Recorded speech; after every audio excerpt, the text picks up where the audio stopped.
This is Audio Stories of the Paranormal. I'm J.B. Simeon. Thank you all for listening. In honor of Halloween, we present 6 short Halloween stories of the paranormal. I hope you all will enjoy this show. If you do, please help us grow the community by telling your family, friends, and associates about the Audio Stories of the Paranormal podcast. They can find us at www.theaudiostories.com. Okay, let's learn something. This experience comes to us from Pete Smith of Nashville, Tennessee. One Halloween, after we had returned from a night of trick-or-treating, my little sister came into my room to tell me that she heard people talking in the attic above her bedroom. I assumed it was our older brother and his girlfriend making out in their not-so-secret spot. So, we quietly crept up the stairs to the attic, hoping to surprise them. Through the door, we could hear the voices whispering. We rushed in and turned on the lights. Nobody was in there, but the voices kept whispering. This experience is from Jim Comfort of Watertown, New York. When I was in the Army, I lived in an old barracks at West Point, New York. I shared the room with another soldier. We had both just arrived a few days ago from our advanced occupational training. It was late on Halloween night. We were hanging out, listening to music, and preparing our uniforms for the next day. We heard someone knocking on our wall like it was a door. Then, a shadow-like form of a Civil War soldier entered our room through the spot on the wall where the knocking had come from. He looked at us like he was surprised to see us there. He moved to the opposite wall and knocked as though it were a door also. Then he exited the room through that wall. We didn't sleep in that room again. This experience is from Sandra Clark of Beaver Dam, Wisconsin. When I was younger, on Halloween, I went to a lot of house parties. At these big house parties, there was always a line of women waiting to use the restroom. I was waiting in a line to use a small powder room located under the stairs. Every time someone would knock on the door, a woman's voice would shout, "Just a minute." After about 20 minutes of that, the homeowner knocked on the door and heard the same woman's voice saying, "Just a minute." The homeowner announced she was coming in to help her. Then she unlocked the door. There was no one inside.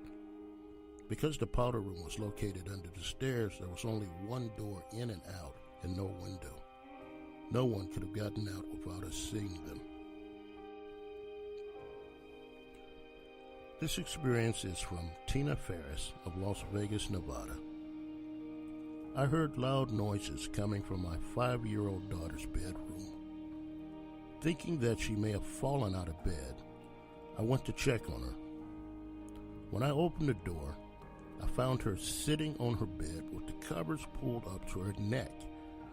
Her flashlight was lying on the floor next to the bed with the light turned on. She pressed a finger to her lips and pointed to something under her bed. I lay down on the floor and grabbed the flashlight. Under the bed, the light beam illuminated the face of my daughter. She whispered to me, "Mommy, there's a ghost on my bed." I looked on top of the bed. It was empty. I checked under the bed again. It was empty. I found my daughter sleeping with her oldest sister. This experience is from Naomi Gooden of Vancouver, British Columbia. I slid behind the steering wheel locking my door and starting the car. As I pulled away from the curb, I observed two things through the rearview mirror. The man who I thought had been chasing me continued walking down the sidewalk while paying no attention to me leaving, and a ghostly figure sitting on my back seat watching me with an evil smirk. He disappeared as I turned my head. This experience is from Shirley Fox of Beaumont, Texas.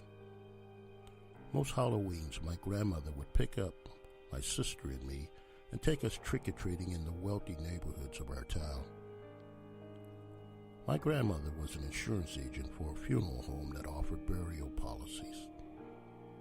One Halloween, she had to drop off some money at the funeral home that she had collected before we could go trick-or-treating. My sister and I were waiting for her in the lobby of the funeral home in our Halloween costumes. An old lady came through the door and sat down next to us. She was very nice, and we talked for a while. Then she said goodbye to us and went into the viewing room where you go to view the deceased guests. My sister found a scarf that she had dropped on the floor, so she went into the viewing room to give it back to the lady. She came running out of the room with the scarf still in her hand, and she grabbed me.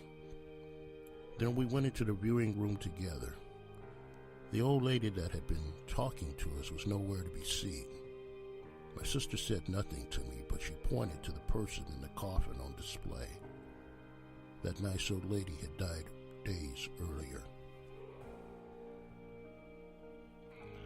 This final experience is from Tim Robbins of Portland, Oregon. I got off work at 11 p.m. It was Halloween night. I just pulled into my driveway and was getting out of my car. Then the voices of two little children sounded from behind me. "Mister, we're lost. Will you help us find our mother?" I was startled. I hadn't seen anyone when I was pulling up. I didn't expect to encounter little kids out that late. Turning around, I saw two children in Halloween costumes. They were about 6 years old. I didn't recognize them. They weren't from our neighborhood. They said that they were looking for their mother, but they couldn't find her. She had just disappeared, they said. I asked them if they knew their mother's phone number. They gave me her number, and I called on my cell phone. A sleepy voice answered on the other end of the line. I told her who I was and that her two children were with me. She said, "I don't want you to be afraid.